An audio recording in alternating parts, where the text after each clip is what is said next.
ವಿಷ್ಣುವಿನ ಎಲ್ಲ ಅವತಾರಗಳು ದೇವಿಯ ಅವತಾರಗಳು ಅಂತ ಹೇಳಿ ದೇವರೊಳಗ ದೇವಿಯರೊಳಗ ಭೇದ ಭಾವ ಮಾಡೋದು ನರಕಕ್ಕೆ ಭಾಜನರಾಗ್ತಾರ, ನರಕಕ್ಕೀಡಾಗ್ತಾರ, ನರಕದ ಪಾಲಾಗ್ತಾರ ಅನ್ನುವಂತಹ ಮಾತು.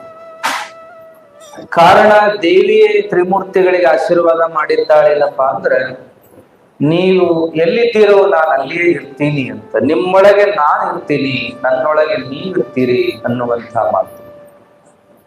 ಹತ್ತಿಯ ಗಿಡದ ಮೈ ತುಂಬ ಮೆತ್ತಿಕೊಂಡ ಕಾಯೊಳಗೆಲ್ಲ ಹತ್ತಿ ಗಿಡದ ಆ ಶಕ್ತಿ ಇರುವ ಹಾಗೆ, ಹತ್ತಿ ಗಿಡದ ಅಂಶ ಇರುವ ಹಾಗೆ, ನನ್ನಿಂದ ಆದ ಜಗವೆಲ್ಲದರೊಳಗೂ ಕೂಡ ನಾನು ಇದ್ದೇನೆ ಅನ್ನುವಂಥ ಮಾತನ್ನ ದೇವಿ ಹೇಳ್ತಾ ಬರ್ತಾಳೆ. ಕೇವಲ ತ್ರಿಮೂರ್ತಿಗಳೊಳಗಲ್ಲ, ಕೇವಲ ದೇವತೆಗಳೊಳಗಲ್ಲ, ಕಾಣುವ ಎಲ್ಲ ಸಚರಾಚರದೊಳಗೂ ನಾನೇ ಇದ್ದೀನಿ ಅನ್ನುವ ಮಾತನ್ನ ದೇವಿ ಹೇಳ್ತಾಳೆ. ಅಂತಹ ದೇವಿಯನ್ನ ಇಲ್ಲಿ ಕೆಲ ಮೂರ್ತಿಗಳ ರೂಪದಲ್ಲಿ ಆರಾಧನೆ ಮಾಡುವಂತದ್ದಿದೆ. ಅದರಲ್ಲಿ ಧ್ಯಾನ ಮಾಡುವ ಮೂರ್ತಿ ವಿವರವ ನಾನು ವಿವರಿಪೆ ಅಷ್ಟಭುಜ ದಶ ಆನನವು ಢಮರುಗವು ಶೂಲಾಂಕುಶವು ಕರಚಾಪ ಪಾನಪಾತ್ರೆಯು ಚಕ್ಕ ವಸಿ ಸಹ ಮಾನಸದಿ ಪೂಜಿಸಲು ಬೇಕೈ ಜ್ಞಾನವಂತನೆ ಅರಿಕೊಯ್ದು ಕಾಳಿ ಮೂರ್ತಿಯಂದ ಅಂತ ಒಂದು ಉದಾಹರಣೆ ನೋಡೋದಾದ್ರೆ, ದೇವಿಯ ಒಂದೊಂದು ಮೂರ್ತಿಗಳ ಲಕ್ಷಣಗಳನ್ನ ವಿವರಣೆ ಮಾಡ್ತಾರೆ. ಯಾವ ದೇವಿ ಯಾವ ಸ್ವರೂಪದಲ್ಲಿ ಇರ್ತಾಳ ಅನ್ನುವಂಥ ವಿವರಣೆ ಅದು. ದೇವಿ ಆಯಾ ಸ್ವರೂಪದಲ್ಲಿ ಇರುವಂತ ರೀತಿ ಬೇರೆ ಬೇರೆ. ಎಲ್ಲಾ ದೇವಿಯರು ಒಂದೇ ಎಂದ್ರೂ ಕೂಡ ಆಯಾ ಸ್ವರೂಪ ಬೇರೆ ಬೇರೆ ಇರ್ತಾವ ಅನ್ನುವಂಥದ್ದು. ಆ ಹೆಸರಿಗೆ ತಕ್ಕ ಹಾಗೆ ಆ ಸ್ವರೂಪ, ಆ ಸ್ವರೂಪಕ್ಕೆ ತಕ್ಕ ಹಾಗೆ ಆ ಹೆಸರು ಇರ್ತದೆ.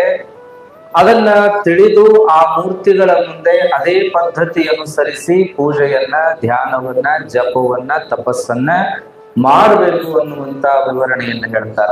ಧ್ಯಾನ ಮಾಡುವ ಮೂರ್ತಿ ವಿವರವ ಅಂತ ಹೇಳುವಾಗ ಕಾಳಿಯ ಮೂರ್ತಿಯ ವಿವರಣೆ ಹೇಳಿದ್ರು. 8 ಭುಜ, 10 ಮುಖ, ಕೈಯಾಗ ಡಮರುಗ, ತ್ರಿಶೂಲ, ಅಂಕುಶ, ಬಾಣ, ಬಿಲ್ಲು, ಪಾನಪಾತ್ರೆ, ಚಕ್ರ, ಕತ್ತಿಯೊಡನೆ ಮಾನಸದಿ ಪೂಜಿಸಬೇಕು ಜ್ಞಾನವಂತರಿಗೆ, ಇದು ಕಾಳಿ ಮೂರ್ತಿ ಅಂತ. ಹಿಂಗೇನಪ್ಪಾ ಅಂದ್ರೆ ಇನ್ನುಳಿದ ಎಲ್ಲಾ ದೇವಿಯರ ವಿವರಣೆ ಬರ್ತಾ ಹೋಗ್ತದೆ. 1 ತಲೆ ಭುಜ, 4 ವಿಸ್ತಾರಂದ ವದನ, ತ್ರಿರಕ್ತ ನಯನಗಳಿಂದ ಶಿರಮಾಲೆಯು ಕಪಾಲ ಸೀತಂಗ, ವರ್ಣವರು ಚಂದದಿಂ ಖಟ್ವಾಂಗ ಶೂಲಸಿ ಎಂದ ಬೆಳಗುವ ಮೂರ್ತಿಯಂ ಮನದಿಂದ ಧ್ಯಾನಿಸಬೇಕು ಇದು ತಾ ಕಾಳಿ ಮೂರ್ತಿಯಂದ ಅಂತ. ಹಿಂಗ್ ಒಂದೊಂದೇ ಮೂರ್ತಿಗಳನ್ನು ವಿವರಣೆ ಮಾಡ್ತಾ ಹೋಗುವಂತಹದ್ದಿದೆ. 2ನೇದಾಗಿ ಮಹಾಲಕ್ಷ್ಮಿಯ ಮೂರ್ತಿ, 3ನೇದಾಗಿ ನೋಡುವಂತಹದ್ದು ಸರಸ್ವತಿಯ ಮೂರ್ತಿ, 4ನೇದಾಗಿರುವಂತಹದ್ದು ಏನಪ್ಪಾ ಅಂತಂದ್ರೆ ಭಗವತಿಯ ಮೂರ್ತಿ, 5ನೇದಾಗಿರುವಂತಹದ್ದು ಜ್ವಾಲಾಮುಖಿಯ ಮೂರ್ತಿ, 6ನೇದಾಗಿರುವಂತಹದ್ದು ಶ್ಯಾಮಲ ಮೂರ್ತಿ, 7ನೇದಾಗಿರುವಂತಹದ್ದು ನಂದ ಭಗವತಿ ವಶೀಕರಣ ಮೂರ್ತಿ.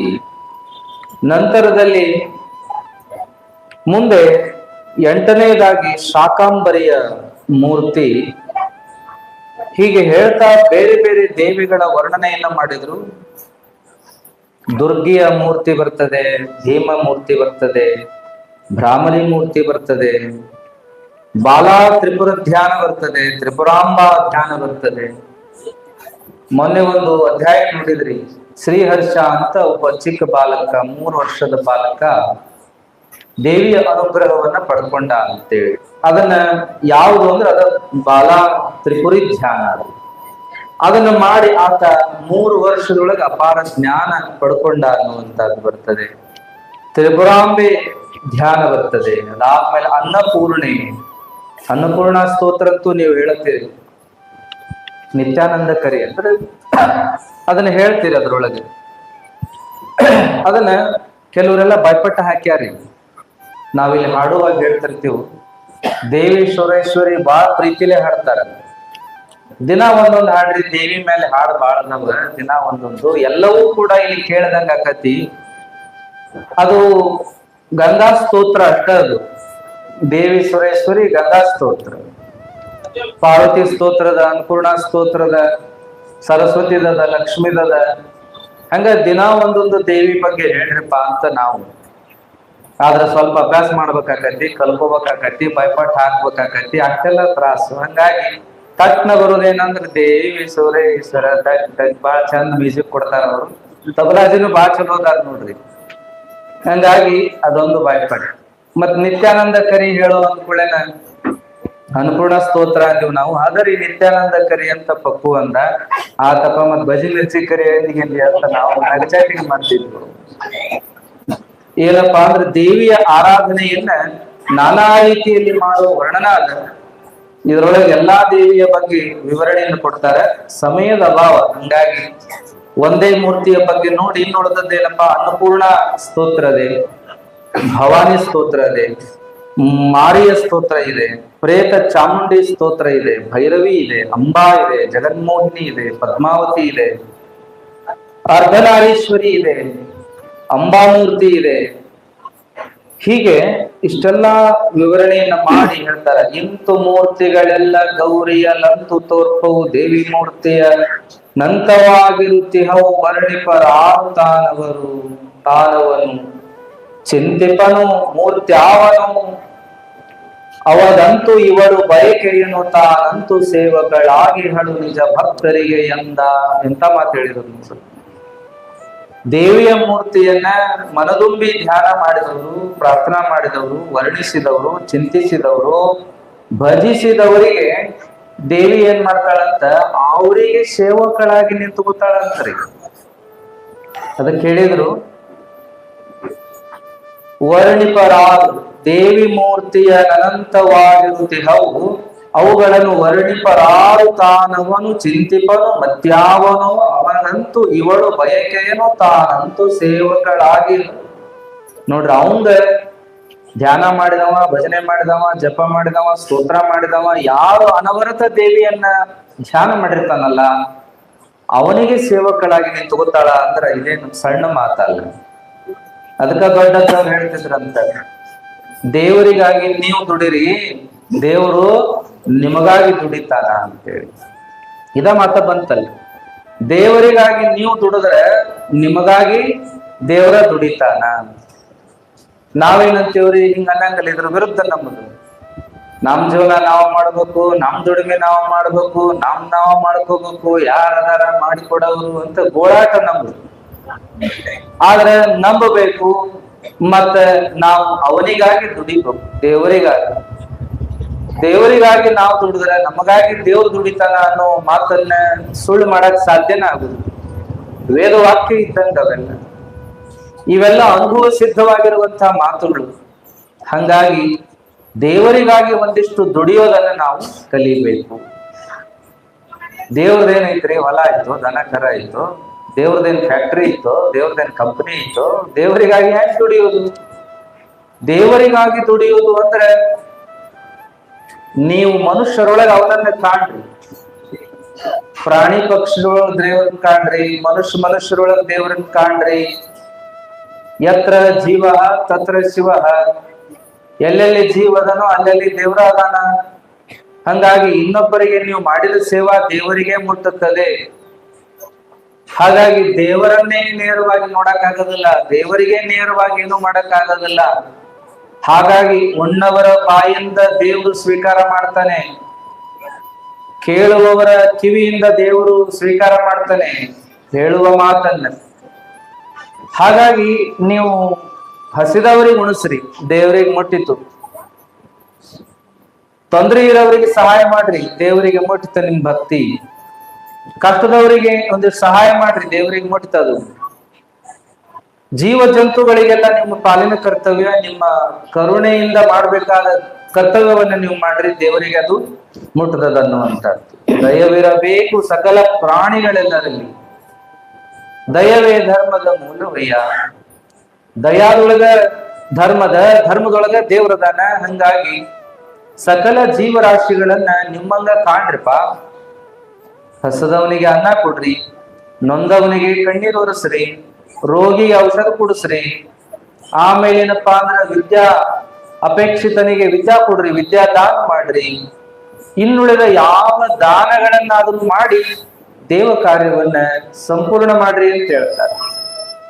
ನಾವು ಬರೀ ಅಭಿಷೇಕ ಮಾಡಿಸುವುದಲ್ಲ, ಪೂಜೆ ಮಾಡಿಸುವುದಲ್ಲ, ನಾವು ಅದನ್ನು ಉಳಿದು ಬೇರೆ ಬೇರೆ ಕಾರ್ಯಗಳನ್ನ ಮಾಡಿದ್ರು ಕೂಡ ಅವು ಪೂಜೆಗೆ ಸಮಾನವಾದವುಗಳು ಅಂತೇಳಿ. ಹಾಗಾಗಿ ಕಥೆಗಳನ್ನ ಸಾಕಷ್ಟು ಕೇಳಿರಿ. ಸಾಯಿಬಾಬಾ ಅಡಿಗೆ ತರಕತ್ತಿದ್ರಂತ. ದಿನ ಒಂದ್ ಮನಿ ಪಾಳೆ ಇತ್ತು. ಅವತ್ತೇನಾತಂದ್ರ ಒಬ್ಬ ಹೆಣ್ಮಗಳು ಬುತ್ತಿ ತಗೊಂಡ್ ಬರುವಾಗ ಅದು ಆಡು ಹಿಂದ ಬ್ಯಾಗ್ ಹತ್ತಿತ್ತತ್ರಿ. ನಾಯಿ ಹಿಂದ ಬ್ಯಾಗ್ ಹತ್ತಿತ್ತಂತ. ಆಕೆ ಏನ್ ಮಾಡಿದ್ಲು, ನಾಯಿ ಹೊಡಿತಿದ್ಲು. ನಾಯಿ ಹೊಡೆದು ಓಡಿಸ್ತಿದ್ಲು, ಮತ್ ಮುಂದ್ ಬರ್ತಿದ್ಲು. ಕೊನೆಗೇನಪ್ಪಾ ಅಂದ್ರ ಸಾಯಿಬಾಬಾನ ಹಂತೆಕ್ ಬಂದು ನಿಂತಾಗಲೂ ನಾಯಿ ಹಿಂದ ಇತ್ತು. ಮತ್ತ ಹಚ್ಚ ಅಂತ ಅದನ್ನ ಓಡಿಸಿ ಬುತ್ತಿಗಂಟನ್ನ ಸಾಯಿಬಾಬಾ ಮುಂದಿಟ್ಲು. ಸ್ವೀಕಾರ ಮಾಡ್ಯಪ್ಪ ಅಂದ್ರ ಸಾಯಿಬಾಬಾರ ಅಂದ್ರಂತ, ಏನಪ್ಪಾ ಅಂದ್ರೆ ಹಸುವಾಗೈತಿ ಅಂತ ನಿನ್ ಮನಿ ಮುಂದ ಬಂದಿ, ನೀನ್ ಏನ್ ತಿರುಗಿ ನೋಡ್ಲಿಲ್ಲ, ಓಡಿಸಿದಿ ನನ್ನ. ಹಸಿವಾಗೈತಿ ಇಲ್ಲೇ ಕೊಡು ಅಂತ ನೀನ್ ಬೆನ್ನ ಹತ್ತಿ ಬಂದ್ರು ಓಡಿಸಿದಿ, ಇಲ್ಲಿ ಬಂದು ಉಣ್ಣಪ್ಪ ಅಂತ ಮುಂದಿಡ್ತಿದಿ, ಹೆಂಗವಾ? ಅಲ್ಲ, ನಾಯಿ ಬೆನ್ನತ್ತಿತ್ತು, ನೀವೇನ್ ಬಂದಿರಿ ನನ್ನ ಹತ್ತೆಕ? ನಾಯಿ ರೂಪದಾಗ ನಾ ಬಂದಿದ್ದೇವ, ಅಲ್ಲೇ ಒಂದ್ ತುತ್ತು ಹಾಕಿದ್ದೆ ಅದ್ರ ನನ್ ಹೊಟ್ಟೆ ತುಂಬ್ತಿತ್ತಲ್ಲ ಅನ್ನೋ. ಹಂಗಾಗಿ ಪ್ರಾಣಿ ಪಕ್ಷಿಗಳ ಮೂಲಕವಾಗಿ, ಮನುಷ್ಯರ ಮೂಲಕವಾಗಿ ದೇವರು ಎಲ್ಲವನ್ನ ಸ್ವೀಕಾರ ಮಾಡ್ತಾನ ಅನ್ನುವಂಥದ್ದು. ಹಾಗಾಗಿ ನೀವ್ ಇನ್ನೊಬ್ಬರನ್ನ ಚೆನ್ನಾಗಿ ತನ್ನಂತೆ ಪರರ ಬಗೆ ನಡೆ ಅಂತ ಹೇಳಿದ್ರು. ನಿಮ್ಮಂಗ ಇನ್ನೊಬ್ಬರನ್ನ ತಿಳ್ಕೋರಿ. ಅವರ ಹಸಿವು, ತೃಷೆ, ನೋವು, ನಿದ್ದೆಗಳಿಗೆ ನೀವು ಸಹಕಾರಿಗಳಾಗ್ರಿ. ಸ್ವಲ್ಪ ಇನ್ನೊಂಚೂರು ಮುಂದ್ ಬರ್ರಿ. ಅಲ್ಲಿಂದ ಬಂದವರು ಅಂತ ಅದಕ್ಕೆ ಹೇಳಕತ್ತಾರ. ಇಲ್ಲಿ ಜಾಗ ಅದ, ಬರ್ರಿ ಈ ಕಡೆ ಗಾಡಿ ಕಡೆ ಬರ್ರಿ. ಇಲ್ಲೊಂಚೂರು ಸರ್ಕಾರಿ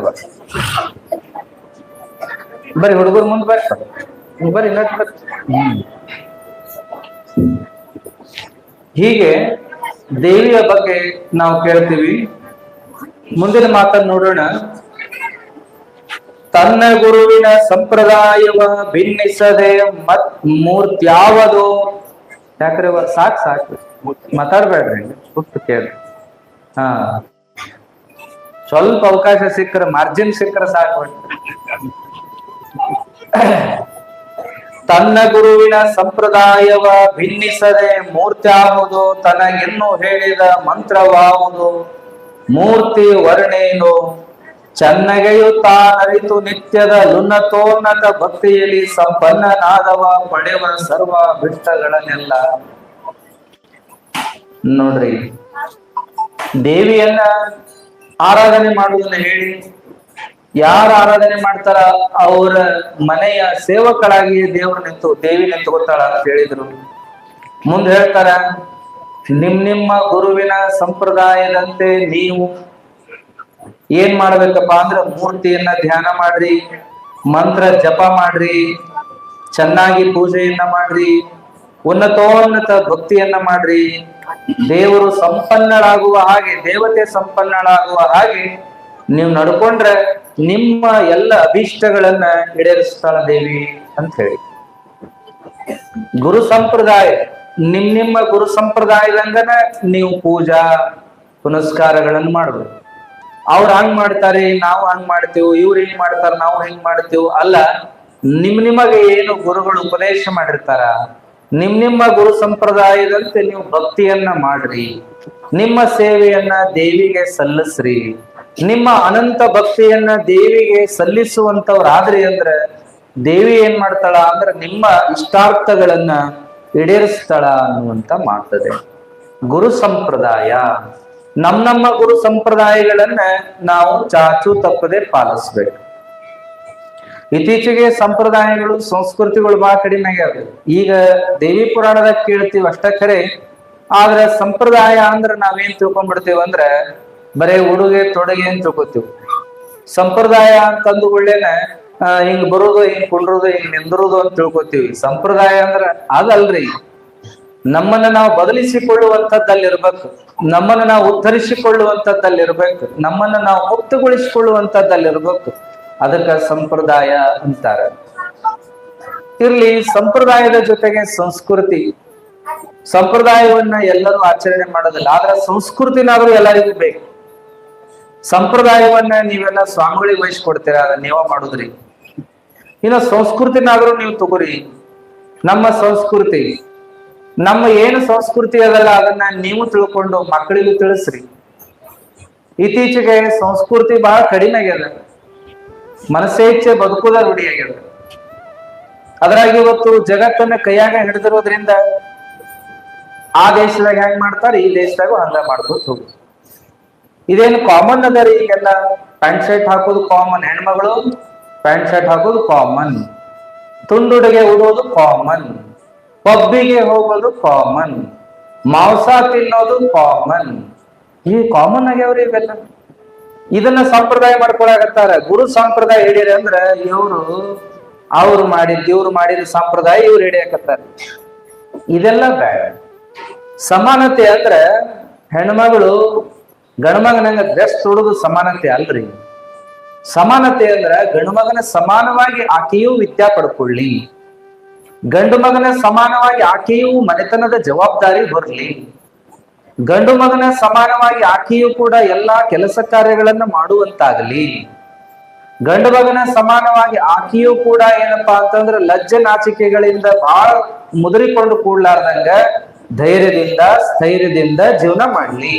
ಹಿಂಗ ಸಮಾನತೆ ತಗೋಬೇಕೇ ವಿನಃ ನಾವು ಗಂಡು ಹೆಣ್ಣು ಸಮಾನ ಅಂತೇಳಿ ಗಂಡ್ಮಕ್ಳಂಗೆ ಹೆಣ್ಮಕ್ಳು ಡ್ರೆಸ್ ತೊಡೋದಲ್ಲ. ಇದು ಸಮಾನತೆ ಅಲ್ಲ. ಹಂಗಂದ್ರೆ ಸಮಾನತೆ ಅಂತ ಅನ್ನೋದಾದ್ರೆ ಗಂಡ್ಮಕ್ಳ ಡ್ರೆಸ್ ಹೆಣ್ಮಕ್ಳು ತೊಟ್ಟು ಸಮಾನತೆ ಅನ್ನೋದಾದ್ರೆ ಮತ್ತೆ ಗಂಡ್ಮಕ್ಳು ಏನ್ ತೊಡೋದು? ಅವ್ರು ಮತ್ತೆ ಸಮಾನತೆ ಅಂತ ಹೆಣ್ಮಕ್ಳು ಡ್ರೆಸ್ ತೊಡ್ಬೇಕಾ ಅಂದ್ರೆ ಹಂಗಲ್ಲ. ಗಂಡ್ಮಕ್ಳನ್ನ ಅವರು ಕಟಿಂಗ್ ಮಾಡಿಸ್ಕೊಂಡು ಕೂತ್ರು ಅಂದ್ರೆ ಗಂಡ್ಮಕ್ಳೇನ್ ಉದ್ದ ಜಟ ಬಿಡ್ಬೇಕಾ? ಸಮಾನತೆ ಅಂದ್ರೆ ಇವ್ರದನ್ನ ಅವ್ರದನ್ನ ಇವ್ರು ಮಾಡಿದ್ರೆ ಸಮಾನತೆ ಅಂತ ಆಗ್ತದ. ಮತ್ತೆ ಹಂಗಾಗ್ಬಾರ್ದು. ಸಮಾನತೆ ಅಂದ್ರೆ ಹಿಂಗಲ್ಲ. ವಿದ್ಯಾ ಪಡ್ಕೊಳ್ಳುವಲ್ಲಿ, ಉದ್ಯೋಗ ಮಾಡುವಲ್ಲಿ, ಸ್ವತಂತ್ರ ಜೀವನ ಮಾಡುವಲ್ಲಿ, ಧರ್ಮ ಕಾರ್ಯ ಮಾಡುವಲ್ಲಿ, ಸಾಧನ ಮಾಡುವಲ್ಲಿ ಸಮಾನತೆ ಬರಬೇಕೇ ವಿನಃ ಡ್ರೆಸ್ಸು ಇತ್ಯಾದಿ ಅಲ್ಲ. ನಾವೇನ್ ಕಮ್ಮಿ ಅಂತ ಗಂಡ್ಮಗನ ಹಾಗೆ ಡ್ರೆಸ್ ಮಾಡೋದು, ನಾವೇನ್ ಕಮ್ಮಿ ಅಂತ ಇವರು ಪಬ್ಬಿಗೆ ಹೋಗಿ ಕುಡಿಯೋದು, ನಾವೇನ್ ಕಮ್ಮಿ ಅಂತ ಇವರು ಮಾಂಸಾಹಾರ ಮಾಡೋದು, ನಾವೇನ್ ಕಮ್ಮಿ ಅಂತೇಳಿ ಇವರು ಏನಪ್ಪಾ ಅಂತಂದ್ರೆ ಪಾರ್ಟಿಗಳನ್ನ ಮಾಡ್ಕೊಂತ ಹೋಗುದು, ನಾವೇನ್ ಕಮ್ಮಿ ಅಂತೇಳಿ ಎಲ್ಲಾ ಮಾಡ್ಕೊಂತ ಹೋದ್ರೆ ಅಲ್ಲೇ ಸಂಸ್ಕೃತಿ ಹೋಯ್ತು. ಎಲ್ಲಿವರೆಗೂ ಹೆಣ್ಮಗಳು ಆಕೆ ಒಂದು ಆಚಾರ ವಿಚಾರದೊಳಗೆ ಇದ್ಲೋ ಅಲ್ಲಿವರೆಗೂ ಸಂಸ್ಕೃತಿ ಬಹಳ ಚಲೋ ಇತ್ರಿ. ಹಿಂಗ ಇದ್ದಿದ್ದಿಲ್ಲ ವಾತಾವರಣ. ಇವತ್ತು ಆಕೆನ ಏನಾಗ್ಬಿಟ್ಲು ಅಂದ್ರೆ ಸ್ವತಂತ್ರಳಾಗಿ ಬಿಟ್ಲು ಹೆಣ್ಮಗಳು. ನನ್ನ ಯಾರು ಕೇಳೋರು? ನಾನ್ ಸ್ವತಂತ್ರ, ಯಾರ ಹಂಗಿನಾಗಿರೋ ಅವಶ್ಯಕತೆ ಇಲ್ಲ, ನಾ ದುಡಿಯಾಕತ್ತೀನಿ, ನನ್ ಜೀವನ ನಾ ಮಾಡ್ತೀನಿ, ನನಗ್ ಗೊತ್ತದ, ನಾ ಇನ್ನೊಬ್ರು ಹೇಳ್ದಂಗೆ ಯಾಕೆ ಕೇಳಿ. ಈ ಭಾವನಾ ಬಂದ್ ಏನಾಯ್ತು ಅಂದ್ರೆ ತಂದೆ ತಾಯಿಯ ಮಾತನ್ನೂ ಕೇಳದಂಗ ಆಗಿಬಿಡ್ತು. ಹಾಗಾಗಿ ಏನದು ಕುಟುಂಬನೇ ಹಾಳಾದ್ರು. ನಿಮಗ್ ಗುರ್ತದ ಮೊದಲ್ನಂಗೀಗ ಅವಿಭಕ್ತ ಕುಟುಂಬ ಅಲ್ರಿ. ಅವಿಭಕ್ತ ಕುಟುಂಬ ಹೋಗೇ ಬಹಳ ವರ್ಷ ಆತು. ಎಲ್ಲೇ ಒಂದೊಂದು ಉಳ್ಕೊಂಡವ. ಗಂಡ ಹೆಂಡತಿ ಕೂಡಿ ಬದುಕದೇ ಒಂದು ಕುಟುಂಬ ಆಗಿತ್ತು. ಈಗ ಅದು ಇಲ್ರಿ, ಈಗ ಅದು ಹೋಗ್ಬಿಡ್ತು. ಹೆಣ್ಮಗಳು ಸ್ವತಂತ್ರದಾಳ, ಏನು ಹೇಳುವಂಗಿಲ್ಲ. ಆಕೆಗಾಗಿಯೇ ಕಾನೂನು ರೂಪುಗೊಂಡು ಆಕೆಯ ಸಬಲೀಕರಣಕ್ಕಾಗಿ, ಮಹಿಳಾ ಸಬಲೀಕರಣಕ್ಕಾಗಿ ಕಾನೂನು ಮಾಡಿದ್ರು, ಮಹಿಳಾ ಸಶಕ್ತೀಕರಣಕ್ಕಾಗಿ ಆಕೆ ವಿದ್ಯಾ ಕೊಟ್ರು, ಮಹಿಳೆಯ ರಕ್ಷಣೆಗಾಗಿ ಆಕೆ ಕಾನೂನು ಮಾಡಿದ್ರು. ಆದ್ರೆ ಅದನ್ನ ಬಳಸಿಕೊಂಡು ಏನಾಗ್ಬಿಡುತ್ತಂದ್ರೆ ಆಕೆ ಇವತ್ತ ಯಾರು ಹೇಳುದು ಅವಶ್ಯಕ ಇಲ್ಲ ನನಗೆ ಅನ್ನುವಂಗಾಗತ್ತೆ. ಹಾಗಾಗಿ ಏನಾಗ್ಬಿಟ್ಟು ಅಂತಂದ್ರೆ ಇವತ್ತು ಕುಟುಂಬಗಳೇ ಒಡೆದು ಹೋದವು. ಮತ್ ಇನ್ನು ಮುಂದೆ ಬರ್ತಾ ಬರ್ತಾ ಕುಟುಂಬಗಳು ಇಲ್ದಂಗ ಆಗ್ತಾವ. ಅವಾಗೆಲ್ಲರಿಗೂ ಕೂಡಿ ಒಂದ ಮನೆ ಇತ್ತು, ಅವಾಗ ಎಲ್ಲರಿಗೂ ಕೂಡಿ ಒಂದ ಬಚ್ಚಲಿ ಇತ್ತು, ಅವಾಗ ಎಲ್ಲರಿಗೂ ಕೂಡಿ ಒಂದ ಅಡಿಗೆ ಮನೆ ಇತ್ತು. ಈಗ ಹಾಗಿಲ್ಲ. ಈಗ ಒಂದ ಮನೆ ಹೋಯ್ತು, ನನಗೊಂದು ನಿನಗೊಂದಾಯ್ತು. ಗಂಡ ಹೆಂಡತಿ ಒಳಗನ್ನರಿ ದೊಡ್ಡ ದೊಡ್ಡ ನಗರದಾಗ ಹಿಂಗ್ ಬಂದಾವ. ಹೌದ್ರಿ, ಅದು ನಿಮ್ದಾತ, ನಂದೊಂದ್ ಬೇಕಲ್ಲ ಮನಿ ಅನ್ಲಕ್ಕಿ. ಮುಂದೇನಪ್ಪಾ ಅಂದ್ರೆ ಅಡಿಗೆ ಮನೆ ಇದ್ರ ನಾವಲ್ಲೇ ಏನು ಮನೆ ಹೇಳಿದ್ರಲ್ಲ, ನೋ ಕಿಚನ್ ನೋ ಚೈಲ್ಡ್ ಅಂತ್ರಿ. ಮಕ್ಕಳು ಬೇಡ, ಅಡಿಗೆ ಮನೆ ಇರಂಗಿಲ್ಲ ಮನೆಗೆ ಅಂತ. ಮುಂಬೈ ಒಳಗ ಏನಪ್ಪಾ ಅಂದ್ರೆ ಕಿಚನ್ ಲೆಸ್ ಹೋಮ್ ಅಂತ ಶುರುವಾಗ್ಯಾವ. ಅಡಿಗೆ ಮನೆ ಇಲ್ಲದ ಮನೆಗಳು. ಅಡಿಗೆ ಮಾಡೋದು ಹಚ್ಚುದಾರ ನಮ್ಮ ಮಗಳು ಕೂಡ. ನಮ್ಮ ಮಗಳಿಗೆ ಅಂತೂ ಅಡಿಗೆನೆ ಬರೋದಿಲ್ರಿ ಅಂತ ಕಡಾಖಂಡಿತ ಹೇಳ್ಬಿಡುವಂತದ. ಅಡಿಗೆ ಮನೆ ಇದ್ದಾರ ಮನೆಗೆ ಹೆಣ್ಣು ಕೊಡಂಗಿಲ್ಲ ನೋಡ್ರಿ. ರೈತರ ಮನೆಗೆ ಅಷ್ಟ ಅಲ್ರಿ, ರೈತರ ಮನೆಗೆ ಅಷ್ಟ ಹೆಣ್ಣು ಕೊಡೋದಲ್ಲ, ಅಡಿಗೆ ಮನೆ ಇದ್ದಾರ ಮನೆಗೆ ಹೆಣ್ಣು ಕೊಡೋದಿಲ್ಲ ಅನ್ನೋದು ಬಂದದ್ರಿ. ಮುಂದ ಮಕ್ಕಳ ಮರಿ ಅಂತ ಒತ್ತಾಯ ಮಾಡಿದ್ರೆ ನಮ್ಮ ಮಗಳನ್ನ ಕೊಡೋದಿಲ್ಲ ನೋಡ್ರಿ. ಮಕ್ಕಳ ಮರಿ ಅನ್ನೋಂಗೂ ಇಲ್ಲ ಅಂತೆ. ಆಕಿ ಪ್ರೈವೇಸಿಗೇನೋ ತೊಂದರೆ ಮಾಡಂಗಿಲ್ಲ ಅಂತೆ. ಹಾಗಾಗಿ ಎಲ್ಲಿಗೆ ಬಂತು ಅಂದ್ರೆ ಕುಟುಂಬ ಕಲ್ಪನೆನ ಹೋಗ್ಬಿಡತ್ರಿ, ಕುಟುಂಬ ವ್ಯವಸ್ಥಾನೇ ಹೋಗ್ಬಿಡ್ತು. ನನ್ನವ್ರು ತನ್ನವ್ರು ಏನಿಲ್ಲ ಇಲ್ಲ. ಹಿರಿಯರಂತೂ ಮನ್ಯಾಗ ಮೊದಲು ಇರುವಂಗಿಲ್ಲ, ಹಿರಿಯರು ಇರುವಂಗಿಲ್ಲ, ಅಡಿಗೆ ಮನೆ ಇರಂಗಿಲ್ಲ, ಮಕ್ಳು ಇರಂಗಿಲ್ಲ. ಅಂದ್ರೆ ಮನಿಯರ ಏನದು? ಮನಿ ಏನ್ರಿ ಅದು? ಹಿಂಗಾದ್ರೆ ಹೆಂಗಪ್ಪ ನಮ್ ಸಂಸ್ಕೃತಿ ಉಳಿತದ? ಸಂಸ್ಕೃತಿ ಉಳಿದದ್ದು ಬೆಳೆದದ್ದೇ ಹೆಣ್ಮಕ್ಳಿಂದ. ಆದ್ರೆ ಇವತ್ತು ಹೆಣ್ಮಕ್ಳು ಅದನ್ನ ಗೌರವಿಸ್ಲಿಲ್ಲ ಅಂದ್ರೆ ಹೆಂಗ? ಅದಕ್ಕೆ ನಾವು ಮೊದಲ್ನಂಗ್ ಇರಾಕ್ ಆಗೋದಿಲ್ಲ ನಮಗ ಅಂತಾರೆ ಇತ್ತೀಚಿನ. ಮೊದಲ್ನಂಗ್ ಇರಾಕ ಅವ್ರಂಗ್ ಇರಾಕ್ ಆಗಲ್ಲ. ಯಾಕೆ ಇರಾಕ್ ಆಗಲ್ಲ? ಇರ್ಬಹುದಲ್ಲ. ನಿಮ್ ಕಣ್ಮುಂದೆನೆ ಉದಾಹರಣೆ ಸಾಕಷ್ಟು ಜನ ಅದಾರ. ಕೋಟಿ ಕೋಟಿ ಇದ್ದವರು ಸಹಿತ ಎಷ್ಟು ಚಂದ ಅವರು ಸಾತ್ವಿಕ ಜೀವನ ಮಾಡ್ತಾರ. ಸುಧಾಮೂರ್ತಿ ಅಂತ ಉದಾಹರಣೆ, ಬಹಳ ದೊಡ್ಡ ಉದಾಹರಣೆ. ಕೋಟಿ ಕೋಟಿ ಇದ್ರು ಸಹಿತ ಇವತ್ತು ಎಷ್ಟು ಸರಳವಾಗಿ ಬದುಕ್ತಾರ, ಎಷ್ಟು ಸಾಮಾಜಿಕ ಸೇವೆ ಮಾಡ್ತಾರ, ಎಷ್ಟು ಧಾರ್ಮಿಕ ಸೇವೆ ಮಾಡ್ತಾರ ಅಂದ್ರೆ ಅದನ್ನೇನ್ ಹೇಳಾಕ್ಬಾರ್ದು. ಅಲ್ಪನಿಗೆ ಶ್ರೀಮಂತಿಕೆ ಬಂದ್ರ ಅರ್ಧರಾತ್ರಿಗೆ ಛತ್ರಿ ಹಿಡಿದಿದ್ದ ಅಂತಾರಲ್ಲ, ಹಂಗ ನಮಗೊಂಚೂರು ಸ್ವತಂತ್ರ ಸಿಕ್ತು, ನಾವ್ ಒಂಚೂರು ರೊಕ್ಕ ದುಡಿಯಕತ್ತೀವಿ, ನಾವ್ ಒಂಚೂರು ಆರಾಮ್ ಇರಾಕತ್ತೀವಿ ಅಂದ್ಗಳೇನ ಯಾ ದೇವ್ರ ಕಿರಿಯರಿಲ್ಲ, ಏನ್ ನನಗೆ ಯಾವ ಬಂಧನಗಳಿಲ್ಲ ಅನ್ನುವಂಗ ಮಾಡಿದ್ರೆ ಅವಾಗ ನರಕ ಅದು ಮ್ಯಾಲೆಲ್ಲ ಕೆಳಗಲ್ಲ, ಇಲ್ಲೇ ನರಕ ಸೃಷ್ಟಿ ಆಗ್ತದ. ಅದಕ್ಕ ಹಂಗಾಗಬಾರದು. ಸಂಪ್ರದಾಯ ಮತ್ತು ಸಂಸ್ಕೃತಿಯನ್ನ ಮರಿಬಾರದು ಅನ್ನುವಂತ ಮಾತನ್ನ ನೋಡಿ ಮುಂದೆ 3 ಚಾರಿತ್ರ್ಯ ಇದು ಶಿವೆಯದು ಘೋರ ಮಧುಕೈಟಬರ ಹತವದು ತೀರಲಿಕ್ಕೆ ತಾನೊಂದು ಮಹಿಷಾಸುರನ ಸಂಹರವು ಹೋಗವಾಗ ಕಲೆರಡು ಬಳಿಕಲಿ ಮಾರಿಗಳು ಶುಂಭಾಡಿ ಶುಂಭರು ಸಾರೆ ಮರಣವ 3 ಚಾರಿತ್ರಾಯ್ತು ಇಂತೆಂದ. 3 ಭಾಗ ಮಾಡ್ಯಾರ ದೇವಿ ಪುರಾಣದೊಳಗೆ. ಕರ್ಮಕಾಂಡ, ಜ್ಞಾನಕಾಂಡ, ಉಪಾಸನಾ ಕಾಂಡ 3 ಭಾಗಗಳನ್ನ ಮಾಡಿ ಕರ್ಮಕಾಂಡ ದೇವಿ ಎಲ್ಲಾ ಸಂಹಾರ ಮಾಡ್ಕೋತ ಬರ್ತಾಳೆ. ಕರ್ಮಕಾಂಡ. ಭಕ್ತಿ ಕಾಂಡ ಏನಪ್ಪಾ ಅಂತಂದ್ರೆ ದೇವತೆಗಳೆಲ್ಲ ಭಜಿಸ್ತಾರ ನೋಡ್ರಿ, ಪ್ರಾರ್ಥಿಸ್ತಾರ ನೋಡ್ರಿ. ಆಮೇಲೆ ಏನಪ್ಪಾ ಅಂದ್ರೆ ಉಪಾಸನಾ ಕಾಂಡ, ದೇವಿಯನ್ನ ಆರಾಧನೆ ಮಾಡಿ ಮಾಡಿ ಕೊನೆಗೆ ದೇವಿಯೇ ಇವರಾಗಿ ಬಿಡುವಂತ 3 ಭಾಗಗಳದಾವ ಅಂತ ಹೇಳ್ತಾ ಬಂದ್ರು. ಇವತ್ತಿನ ಅಧ್ಯಾಯದೊಳಗೆ ಏನ್ ಹೇಳಿದ್ರಿ? ಜೀವನ್ಮುಕ್ತಿ ಅಂತ ಹೇಳಿದ್ರು. ಜೀವನ್ಮುಕ್ತಿ ಬಹಳ ದೊಡ್ಡದದು, ಅದು ಎಲ್ಲರಿಗೂ ಸಾಧ್ಯ ಆಗುದಿಲ್ಲ. ದೊಡ್ಡ ಅಜ್ಜವ್ರು ಅಂತಿದ್ರಂತ, ಮುಕ್ತಿ ಅಂದ್ರೆ ಅಂಗಡಿಯಾಗ ಸಿಗುವ ವಸ್ತು ಅನ್ಪ ಅಂತೇಳಿ. ಏನೋ ಕೊಟ್ಟಗಳೇ ಏನೋ ಸಿಕ್ತು ಕೊಟ್ರು ಅಂತ ಅನ್ನಕ್ ಬರುದಿಲ್ಲ. ಅನಂತ ಜನ್ಮಗಳನ್ನ ಕಳೆದು ಬಂದ್ರ ಮುಕ್ತಿ ಅನ್ನೋದು ನಮಗ ಇನ್ನೂ ಕಂಡಿಲ್ಲ. ಅಧ್ಯಾತ್ಮಕ್ಕಾಗಿಯೇ ನಾವು ತ್ಯಾಗ ಮಾಡಿ ನಿಂತ್ಕೊಂಡ್ರು ಸಹಿತ, ವೈರಾಗ್ಯದ ಹಾದಿ ಒಳಗೆ ನಡೆದ್ರು ಸಹಿತ ಇನ್ನೂ ನಮಗ ಅದ್ರದ್ದು ಏನ್ ಅನ್ನೋದು ಅಂತ ಹತ್ತಿಲ್ಲ. ನೀವು ಒಂದಿಟ ಗುಡಿಗೆ ಹೋಗಿ ಪೂಜಾ ಮಾಡಿ ಬಂದಗಳೇ, ನೀವು ಒಂದಿಟ ಭಕ್ತಿ ಗಿಕ್ತಿ ಮಾಡಿದಗಳೇ, ಒಂದಿಟ ಏನ ಸೇವಾ ಮಾಡಿದಗಳೇ ನಿಮ್ಗೆಲ್ಲಾ ಸಿಗ್ಬೇಕು ಅನ್ನೋದಾದ್ರೆ ಎಲ್ಲಿ ಸಿಗತಪ್ಪ ಅಂತ ಹೇಳಿ ಅಜ್ಜವ್ರು. ಅದಕ್ಕ ಅನಂತ ಜನ್ಮಗಳ ತಪಸ್ ಬೇಕಾಕತಿ ಅನ್ನುವಂತ ಮಾತನ್ನು. ಅದಕ್ಕ ಆದ್ರೂ ಸಹ ನಾವು ತಿಳ್ಕೋಬೇಕು, ಮನುಷ್ಯನ ಜೀವನ ಕೊನೆಯಾಗುವುದೆಲ್ಲಿ ಅಂದ್ರೆ ಮುಕ್ತಿಯಲ್ಲಿ ಅಂತೇಳಿ. ಮುಕ್ತಿ ಸಿಕ್ಕಾಗಲೇ ಅವನ ಜೀವನಕ್ಕೊಂದು ಅರ್ಥ ಮತ್ತು ಪರಿಪೂರ್ಣತಾ ಬರ್ತದೆ. ಮುಕ್ತಿ ಇಲ್ಲ, ಮುಕ್ತಿ ಪಡಿಲಿಲ್ಲ ಅಂದ್ರೆ ಪುನರಪಿ ಜನನ ಪುನರಪಿ ಮತ್ ಹುಟ್ಟಿ ಸಾವು. ಹುಟ್ಟಿದಾಗ ಸಂತೋಷ, ಸಾಯುವಾಗ ದುಃಖ. ಮತ್ತ ಜೀವನ ಪರ್ಯಂತರ ಸುಖಾನ ಅಂದ್ರೆ ಹಂಗೇನಿಲ್ಲ. ಸುಖ ಎಷ್ಟೈತಿ ಅಂತ ಹೇಳ್ತಾರಂದ್ರೆ, ಸಾಸುವೆ ಎಷ್ಟು ಸುಖಕ್ಕೆ ಸಾಗರದಷ್ಟು ದುಃಖ ಅಂದ್ರೆ. ಸುಖಾರ ಎಷ್ಟೈತಪ್ಪ? ಈ ಹುಟ್ಟು ಸಾವಿನ ನಡಬರಕ್ಕೆ ಏನು ಜೀವನ ಐತಲ್ಲ, ಇದು ಎಷ್ಟು ದಿವಸದ್ದು ಗುರ್ತಿಲ್ಲ. ಇದ್ದಷ್ಟು ಜೀವನದಾಗ ಸುಖಾರ ಐತೇನು ಪೂರಾ ಅಂದ್ರೆ ಇಲ್ಲ. ಸಾಸಿವೆ ಎಷ್ಟು ಸುಖ, ಸುಖ ಎಷ್ಟೈತಿ ಅಂದ್ರೆ ಸಾಸಿವೆ ಎಷ್ಟ ಐತಿ ಅಂತಾರ ಅವ್ರು. ಇನ್ನೊಬ್ರು ಬಹಳ ಚಂದ ಉದಾಹರಣೆ ಕೊಡ್ತಾರ, ಮೂಗಿಗೆ ತುಪ್ಪ ಸವರ್ದಂಗ ಐತಿ ಸಂಸಾರ ಅಂತಾರ. ಮೂಗಿಗೆ ತುಪ್ಪ ಸವರ್ದಂಗ. ತಿನ್ನಾಕ ಏನ್ ಮಾಡದ್ರಿ ಅಂದ್ರೆ ನಾಲಿಗೆ ಉದ್ದ ಚಾಚಿ, ನಾಲಿಗೆ ನಿನ್ ಮೂಗಿನ ತನಕ ನಾಲಿಗೆ ಜಗ್ಗಿ ಏನ್ ಎಟ್ ಹತ್ತಿತ್ರಿ, ಅದು ಒಂದ್ ಏಟ್ ಹತ್ತಿತೇನೋ. ಮೂಗಿಗೆ 10 ತುಪ್ಪನ ಈಟ, ಅದ್ರಾಗ ನಾವ್ ಅದನ್ನ ತಿನ್ಬೇಕು ಅಂದ್ರ ನಾಲಿಗೆ ಜಗ್ಗಿ ಏನಪ್ಪಾ ಅಂದ್ರ ಮೂಗಿಗೆ ಹಚ್ತೀವಂದ್ರು ನಾಲಿಗೆ ಹತ್ತುದೆಟ್ಟ ಅಂದ್ರ ಅಗದಿ ಈಟರಿ. ಅಂದ್ರ ಸುಖ ಯಾಕೆ ಸಿಗ್ತದ ಸಂಸಾರದೊಳಗ ಅಥವಾ ಪ್ರಪಂಚದೊಳಗ ಅಂದ್ರೆ ಅಷ್ಟ ಅಂತ. ಮೂಗಿಗೆ ಹತ್ತಿದಷ್ಟು ಅಲ್ಲ, ನಾಲಿಗೆ ತುದಿಗೆ ಹತ್ತಿದಷ್ಟು ಅಂತ. ಅಷ್ಟಕ್ಕಾಗಿ ಜೀವನವನ್ನ ವ್ಯರ್ಥ ಮಾಡ್ಕೋಬೇಡ್ರಿಪ್ಪ. ಹಂಗಂತ ಪ್ರಪಂಚ ಕೆಟ್ಟ ಅನ್ಲಿಲ್ಲ, ಪ್ರಪಂಚ ಬಿಡ್ರಿ ಅನ್ಲಿಲ್ಲ, ಅದನ್ನ ಹೇಯ ಅನ್ಲಿಲ್ಲ. ಅವ್ರು ಏನಂದ್ರು ಅಂದ್ರ ತಿಳಿದ ಜೀವನ ಮಾಡ್ರಿ ಅಂತ. ಹಿಂಗೈತಿ. ಸಾಸಿವೆ ಎಷ್ಟು ಸುಖ ಐತಿ, ಸಾಗರದಷ್ಟು ದುಃಖ ಐತಿ. ಮುಂದ ಮೂಗಿಗೆ ತುಪ್ಪ ಸೌರ್ದಂಗ ಐತಿ, ಮತ್ತ ಮೂಗಿಗೆ ಹತ್ತಿದಟ್ಟು ತಿನ್ನಾಕ ನಿಮಗ ಆಗುದಿಲ್ಲ. ನಾಲ್ಗಿ ಜಗ್ಗಿ ಮುಟ್ಟಿಸಿದಾಗ ಎಟ್ ಹತ್ತತ್ ಅಟ್ಟ ಈ ಸುಖ ಇರೋದು. ಇದನ್ನ ತಿಳಿದ ಜೀವನ ಮಾಡ್ರಿ. ಬಹಳ ಲೋಭಿ ಆಗ್ಬೇಡ್ರಿ. ಊಟಕ್ಕೆ ಲೋಭಿ ಆಗ್ಬೇಡ್ರಿ, ನಿದ್ದಿಗೆ ಲೋಭಿ ಆಗ್ಬೇಡ್ರಿ, ಹಣಕ್ಕೆ ಲೋಭಿ ಆಗ್ಬೇಡ್ರಿ, ಅಧಿಕಾರಕ್ಕೆ ಲೋಭಿ ಆಗ್ಬೇಡ್ರಿ. ಲೋಭಿಯಾಗಿ ಅವನ್ನೇ ಗಳಿಸ್ಕೋತ ಕೂತ್ರಿ ಅಂದ್ರೆ ಏನೂ ಆಗೋದಿಲ್ಲ, ಎಲ್ಲ ವ್ಯರ್ಥನೆ ಆಗಿ ಹೋಗ್ತದೆ. ನಿಜವಾದನ್ನು ಗಳಿಸ್ಲಿಲ್ಲ ಅಂದ್ರೆ ಹೆಂಗ? ಅದಕ್ಕೆ ಅವ್ರು ಹೇಳಿದ್ರು, ಜೀವನ್ ಮುಕ್ತಿ ಅನ್ನೋದ್ರ ಬಗ್ಗೆ ಒಂಚೂರು ಆರೋ ತಿಳ್ಕೋರಿ. ವಿರಕ್ತಿ ಬಲಿಬೇಕು. ವಿರಕ್ತಿ ಬರ್ಬೇಕಂದ್ರೆ ವೈರಾಗ್ಯ ಬರ್ಬೇಕು. ಜೀವನದೊಳಗೆ ಒಂಚೂರಾದ್ರೂ ಲೋಭಿತನ ಕಡಿಮೆ ಆಗ್ಬೇಕ್ರಿ. ಲೋಭಿತನ ಬಹಳ ಕೆಟ್ಟ. ಕಡುಲೋಭದಿಂದ ದುರ್ಗುಣ ಮನ್ನೆ ಮುಂಟೆ ಅನ್ನ.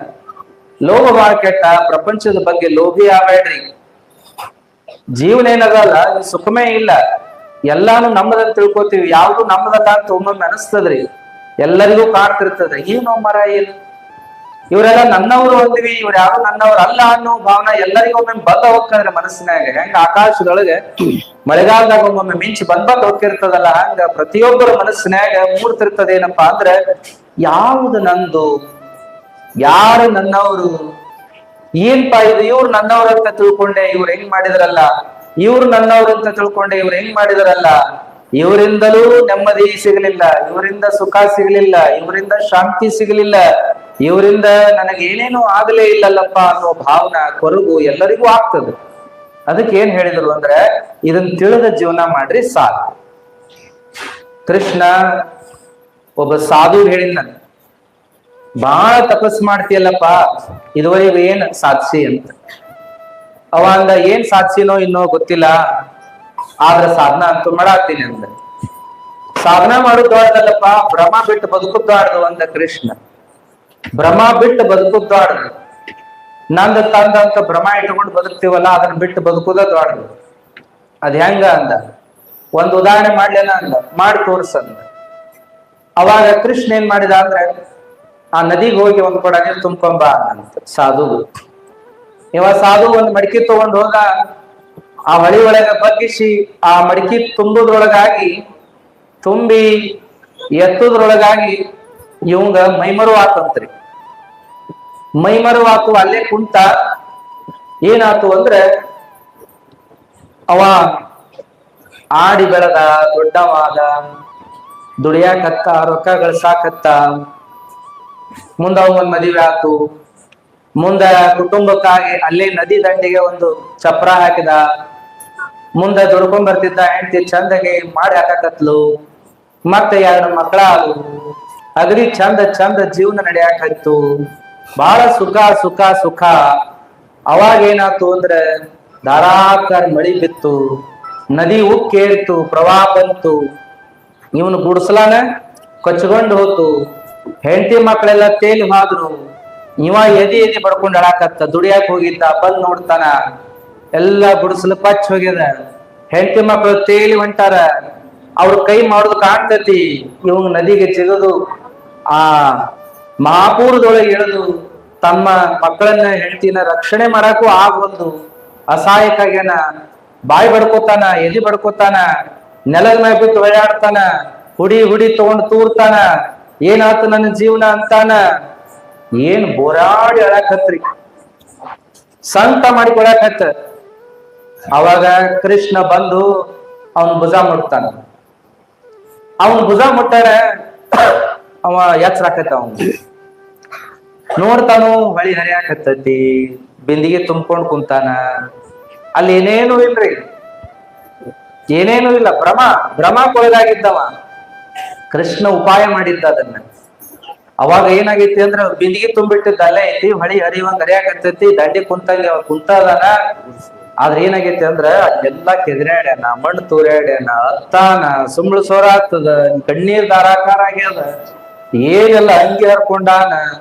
ನೋಡ್ಕೋತಾನು, ಹಿಂಗ್ಯಾಕಾಗೈತಿ ಇದ ಅಂದವ. ಭ್ರಮ ಬಿಟ್ಟಿತ್ತಲ್ರಿ, ಹುಚ್ಚ ಬಿಟ್ಟಿತ್ತ. ಅವಾಗ ಮೈಕೈ ನೋಡ್ಕೋತಾನು, ಎಲ್ಲಾ ಮಣ್ಣ. ಅರಿವಿ ಹರಿದಾವ, ಕಣ್ಣೀರ್ ಧಾರಾಕಾರ ಬಂದದ, ಎಲ್ಲಾ ಅಂಟಂಟಾಗ್ಯದ, ಮೂಗ್ನಾಗ ಸೋರ್ಲಿಕ್ಕತ್ತದ, ಹೋಲಾಕ್ ಎದ್ರಿಕಂಡಾನ. ಹಿಂಗ್ಯಾಕಾಗೈತಿ ಅಂದವ.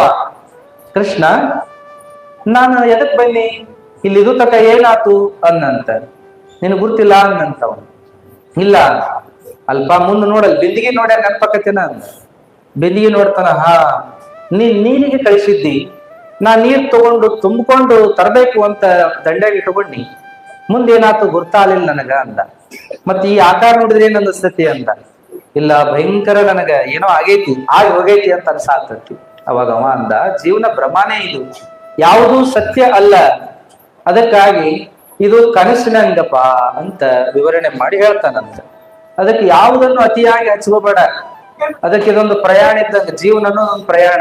ಯಾರೋ ಜೊತೆಗೂಡ್ತಾರ, ಯಾರೋ ಅಗಲ್ತಾರ, ಯಾರೋ ಏನೋ ಸಹಾಯ ಮಾಡ್ತಾರ, ಯಾರೋ ನಿಮ್ ಕಡೆಯಿಂದ ಸಹಾಯ ತಗೋತಾರ, ಯಾರೋ ನಿಮ್ಮನ್ನ ಹೊಗಳ್ತಾರ, ಯಾರೋ ನಿಮ್ಮನ್ನ ತೆಗಳ್ತಾರ, ಏನೇನೋ ನಡೀತಿರ್ತಾವ. ಯಾವುದಕ್ಕೂ ಅಂಟ್ಕೋಬೇಡ, ಎಲ್ಲವನ್ನು ಸಾಕ್ಷೀಭೂತವಾಗಿ ನೋಡು, ಇದು ಮುಕ್ತಿಗೆ ದಾರಿ ಅಂತ ಹೇಳಿದ್ದಂತ. ಹಂಗಿಲ್ಲೇ ಪ್ರಪಂಚದ ವಾಸನೆಯನ್ನ ಕಳ್ಕೋಬೇಕು ಅಂತ ಹೇಳಿದ್ರು. ಊಟ ಕಮ್ಮಿ ಇರಬೇಕು, ನಿದ್ದೆ ಕಮ್ಮಿ ಮಾಡ್ಬೇಕು, ಜನರ ಸಂಘಟನೆ ಬಾಳ ಇರಬಾರ್ದು, ಜನಸಂಘದೊಳಗೆ ಬಾಳ ಇರಬಾರ್ದು, ಏಕಾಂತ ಪ್ರಿಯ ಇರಬೇಕು, ಸಾಧನಾ ಮಾಡ್ಬೇಕು, ಪ್ರಪಂಚದ ವಾಸನೆ ಕಳ್ಕೋಬೇಕು, ಆಸನ ಸಿದ್ಧಿ ಮಾಡ್ಕೋಬೇಕು, ಏಕಾಂತದೊಳಗಿರ್ಬೇಕು, ದೇವಿ ಧ್ಯಾನ ಮಾಡ್ಬೇಕು. ಹಿಂಗೆಲ್ಲ ವಿವರಣೆಗಳನ್ನ ಹೇಳ್ತಾ ಹೇಳ್ತಾ ಹೋಗ್ತಾರೆ. ನಂತರದಲ್ಲಿ ಬಹಳ ವಿಶೇಷ ಅಂದ್ರ ಇಲ್ಲಿ ಹೇಳ್ತಾಳ ದೇವಿ ಏನಪ್ಪಾ ಅಂದ್ರ, ಮಲಗಿ ನೆನೆಯಲಿಬೇಕು ದೇವಿಯ, ಕುಳಿತು ನೆನೆಯಲಿಬೇಕು. ನಾವ್ ಹೇಳಿದ್ರೆ ಅದೇಂಗ್ರಿ ಮಕ್ಕೊಂಡ್ ನೆನ್ಸೋದು ಅಂತಿದ್ರಿ, ಆದ್ರೆ ಇಲ್ಲೇ ದೇವಿ ಪುರಾಣದಾಗ ಹೇಳ್ತಾರೆ, ನೀವ್ ಹೆಂಗಾರ ಮಾಡ್ರಿ ದೇವಿಯನ್ನ ನೆನಸ್ರಿ. ಮಲಗಿ ನೆನೆಯಲಿಬೇಕು, ಮಕ್ಕೊಂಡಾರು ನಡೀತದ. ಕುಳಿತು ನೆನೆಯಲಿಬೇಕು, ಮತ್ತೆ ನಿಲುತ ನೆನೆಯಲಿಬೇಕು, ನಡೆಯುತ್ತ ನೆನೆಯುತ್ತಿರಬೇಕು. ಒಲವಿನಲ್ಲಿ ಮಾತುಗಳ ನಾಡುತ್ತ ಲೊಲಿದು ನೆನೆಯಲಿಬೇಕು, ಈ ಪರಿ ಹಲವು ಕಾಲಿರಬೇಕು, ಕಂಗಳ ಮುಚ್ಚಿತಾನೆ ಅಂತ. ದೇವಿ ನೆನೆಸ್ಕೋತೀರಿ. ಇಂತು ನಿತ್ಯದಿ ಧ್ಯಾನಿಸುವವನಿಗಂತು ಮೂರ್ತಿಯು ಬೆಳಗುತ್ತಲೇ ನಿರಂತರದಿ ನಿಂತಿರುವುದು ಬಾಹ್ಯಾಂತರದೊಳೆಂದೆನಿಸಿ, ಮುಂದೆ ಪ್ರತ್ಯಕ್ಷ ಹಳು ಬೇಡಿದಂತೂ ಇವಳು ಕೃಪೆ ಇವಳು, ಏನೆಂತೂ ಹೇಳಲಿ ದೇವಿ ಕಾರುಣ್ಯವನ್ನು ನಾನೆಂದ. ದೇವಿ ಕಾರುಣ್ಯ ಸುಮ್ಮನೆ ಅಕ್ಕತಿ ಅಂತ ಮಾಡಿದ್ರೆ, ಇಷ್ಟೆಲ್ಲ ಸಾಧನ ಮಾಡಿದ್ರೆ ಅಕ್ಕತಿ ಅಂತ. ಬಿಡ್ರಿ, ನಾವು ಬಾಳ ದೇವಿ ಪೂಜಾ ಮಾಡೀವಿ, ದೇವಿ ನಡ್ಕೊಂಡಿವಿ, ಪುರಾಣ ಓದ್ತೀವಿ, ಹಂಗ ಹಿಂಗ ಅಂದ್ರ ನೇಮ ನಿತ್ಯದಂಗ ಮಾಡಿದ್ರ ದೇವಿ ನಿಮ್ ಬೆನ್ ಹತ್ತಾಳ ಅಂತ ಹೇಳ್ತಾರೆ. ಅದಕ್ಕೆ ಅವ್ರು ಹೇಳಿದ್ರು, ಕರುವ ಬಿಟ್ಟಡವಿಯಲ್ಲಿ ನೆನೆಸಿದ ಹಿರಿದೆಳೆಯ ದಂದದಿ ಬಳಿಗೆ ತಾ ಬರುವಳೋಳುತ್ತ ಭಕ್ತ ನೆಡೆಗೆಯು ತಡವಳಿಸುತ್ತ ಕರುಳು ನೇವರಿಸುತ್ತ ಬೇಡೈ ವರವನೆಂದು ನೀವು ತೀವ ದಯಾ ಶರಧಿಯನೆ ಬಯಸುವವನೇ ಪುಣ್ಯಾತ್ಮ ಕೇಳಿಂದ ಅಂತಾರ. ಏನ ಅಡವಿಗೆ ಮೇಯಾಕ ತಗೊಂಡು ಹೋಗಿರ್ತಾರ ಆಕಳ, ಅದಕ್ಕ ಕರದ ನೆನಪಾತು ಅಂದ್ರೆ, ಮನ್ಯಾಗಿದ್ದ ಕರದ ನೆನಪಾತಂದ್ರ ದಿಕ್ಕೆಟ್ಟು ಓಡಿ ಬರುವಂಗ, ನೀ ದೇವಿಯನ್ನ ನಿಜವಾಗಿಯೂ ಧ್ಯಾನ ಮಾಡಕತ್ತಿದ್ದೆ ಅಂದ್ರ, ದೇವಿಯ ಬಗ್ಗೆ ಭಕ್ತಿ ಇಟ್ಕೊಂಡಿದ್ದಿ ಅಂದ್ರ ದೇವಿ ಏನಪ್ಪಾ ಅಂದ್ರ ಹಂಗ ಓಡಿ ಬರ್ತಾಳ ಅನ್ನುವಂತ ಉದಾಹರಣೆ ಕೊಡ್ತಾರ ನೋಡ್ರಿ. ಅದಕ್ಕ ಆಸೆ ಇಲ್ಲದೆ ಭಜಿಸಿದವನಿಗೆ ಏನು ಹೇಳಲಿ, ದಾಸಿಯಾಗಿ ಆಸು ಪುರುಷಗೆ ಕೊಡುವಳೈ ಸಾಯುಜ್ಯ ಮುಕ್ತಿಯನ್ನು, ವಾಸನಾಕ್ಷಯನಾಗಿ ದೇವಿಯ ನಾ ಸಕಲ ನಾನೊಬ್ಬನೆಂಬುವ ದೋಷಹರ ಪರ ಬ್ರಹ್ಮದೊಳಗ ಐಕ್ಯಹನು ಕೇಳಿಂದ. ಮುಕ್ತಿ ಹೆಂಗ ಆಗ್ತದ ಅಂತ ಕೇಳಿದ್ರೆ, ನಾ ಅನ್ನೋದು ಬಿಟ್ಟವಂಗ ಅಲ್ಲೇ ಮುಕ್ತಿ ಅಂತೇಳಿ. ಹಾಗಾಗಿ ನಾ ಅನ್ನೋದು ಬರೋದು ಬೇಡ, ನೀನ ದೇವಿ, ಎಲ್ಲಾ ನೀನ ಅಂತ, ನೀನೆ ಅಂತ ಅನ್ಬೇಕು ದೇವಿಗೆಲ್ಲ ನೀನೆ ಅಂದಾಗ ಆ ದೇವಿ ಏನ್ ಮಾಡ್ತಾಳಂತ ನಮ್ಮನ್ನ ಅಂಗೈಯಾಗಿಟ್ಟು ಸಲುತ್ತಾಳ ಅನ್ನುವಂಥ ಮಾತು, ಮತ್ತೆ ಸಾಯುಜ್ಯ ಪದವಿಯನ್ನ ಕೊಡ್ತಾಳ ಅನ್ನುವಂಥ ಮಾತನ್ನು ಕೂಡ ಇಲ್ಲಿ ಹೇಳ್ತಾ ಬರ್ತಾರೆ. ಇಂಥ ದೇವಿಯ ಪುರಾಣ ನಮಗ ಬಹಳ ಎಳಿ ಮಾಡಿ ಹೇಳೋದು. ಅದ್ರ ನಿಮಗ ಆಗಾಗ ಹೇಳ್ತಿರ್ತೀವಿ ನಾವು, ವರ್ಷ ಪುರಾಣದೊಳಗೆ ಇದ್ದ ಇರ್ತದೆ. ಅವಾಗ ಏನ್ ಹೇಳ್ತಿರ್ತೀವಿ ಅಂದ್ರೆ, ದಿನ ಒಂದೊಂದು ನುಡಿ ಹೇಳ್ಕೋತ ಹೋದ್ರು ಟೈಮ್ ಸಲ್ಲದಲ್ರಿ. ಎಷ್ಟು ಅದಾವ ಇವೆಲ್ಲ ಅಂತಂದ್ರೆ, ಬಹಳಷ್ಟು ವಿಚಾರಗಳನ್ನ ಒಳಗೊಂಡಿರುವಂತಹದನ್ನ ನಾವು ದೇವಿ ಪುರಾಣದೊಳಗೆ ನೋಡ್ತಾ 796 ಶ್ಲೋಕಗಳಿರ್ತಕ್ಕಂಥವ್ರಿ. ಮತ್ತ ಅವ್ನ್ ಎಷ್ಟು ದಿವ್ಸ ಬೇಕ್ರಿ? 796 ದಿವಸನ ಬೇಕನ್ನ ವಿವರಣೆ ಮಾಡಾಕ. ಅದಕ್ಕ ಅಲ್ಲೆಲ್ಲೇ ಒಂದಿಟ್ಟು ಏನು ಮುಖ್ಯ ಅನಿಸ್ತದೋ, ಏನು ಆ ಸಂದರ್ಭಕ್ಕೆ ಹೊಳಿತದನೋ ಅದನ್ನ ನೋಡ್ಕೋತ ಹೋಗ್ತೀವಿ ಅನ್ನುವಂತ ಮಾತನ್ನ ಹೇಳ್ತಾ, ಈಗ ಈ